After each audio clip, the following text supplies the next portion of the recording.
আসসালামু আলাইকুম, কেমন আছেন সবাই?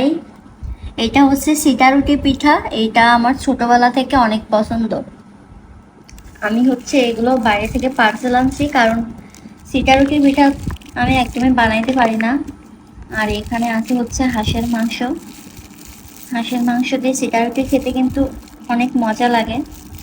আমি যখন বাড়ি থাকি, আমার আম্মু যখনই মাংস রান্না করে তখনই কিন্তু আমার জন্য এই পিঠাটা বানাই। অন্য কোনো পিঠা একদমই খাই না, তবে এই পিঠা হইলে আমার ওই দিন আমি ভাতও খাই না। এখানে হচ্ছে হাঁসের মাংস। এটার কয় পিস আছে এখানে? 4 পিস না? 4 পিস। একটা হচ্ছে আস্ত রসুন আর 3 পিস পিঠা। পুড়ে গেছে তো।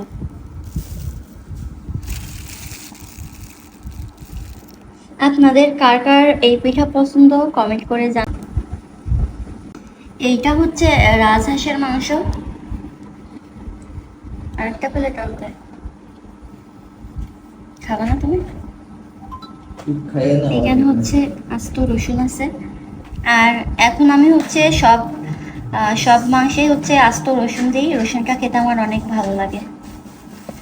সেদ্ধ হয়নি তো এটা?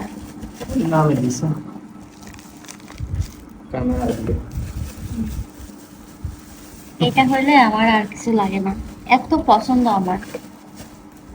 খাওয়ার পর শেষ। হ্যাঁ, বিসমিল্লাহ। আর সেই স্বাদ। মাংস হলে আমি কখনো মাংস দিয়ে পিঠা খাই না, মাংসের ঝোলটা দিয়েই খাই।